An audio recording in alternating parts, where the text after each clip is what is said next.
తెలంగాణ ఎన్నికలు పూర్తయిపోయినాయి, 5 రాష్ట్రాల ఎన్నికలు పూర్తయిపోయినాయి. ఇప్పుడు మిగతా ప్రధాన ఎన్నికలకు సంబంధించినటువంటి ఘట్టం ప్రారంభమైపోయింది. ఎప్పుడు జరుగుతాయి ఎన్నికలు? ఫిబ్రవరిలో, మార్చిలో ఇట్లాంటి ఉపన్యాసాలు చాలామంది ఇస్తున్నారు. వాస్తవంగా ఏప్రిల్లో జరిగేటువంటి అవకాశం ఉంది. ఎందుకంటే జూన్లో కొత్త ప్రభుత్వం ఏర్పడాలి యాజ్ పర్ కాన్స్టిట్యూషన్.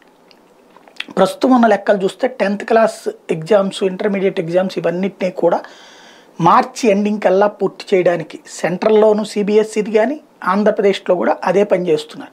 అంటే మార్చి 2025 కల్లా పరీక్షలు పూర్తయిపోతే ఏప్రిల్ అప్పుడు నోటిఫికేషన్ వస్తే, లేదా ఆ ఎగ్జామ్ జరుగుతుండగా నోటిఫికేషన్ వచ్చినా ఆ తర్వాతన 20 రోజులు, 21 రోజులు ఆ తర్వాత లెక్కేసుకుంటే ఏప్రిల్ ఎండింగ్కి ఎన్నికలు జరిగే పరిస్థితి ఉంటుంది. నోటిఫికేషన్ కూడా ఇందులో సాధారణంగా 5 దశలు జరుగుతాయా, 7 దశలు జరుగుతాయా అనేది చూడాలి. ఇప్పుడు కొన్ని రాష్ట్రాలకు కూడా ఎన్నికలు ఉంటాయి. అందులో ఆంధ్రప్రదేశ్ రాష్ట్రానికి కూడా ఎన్నికలు జరుగుతాయి. హర్యానా కూడా ముందస్తు ఎన్నికలు జరుగుతాయి అంటున్నారు.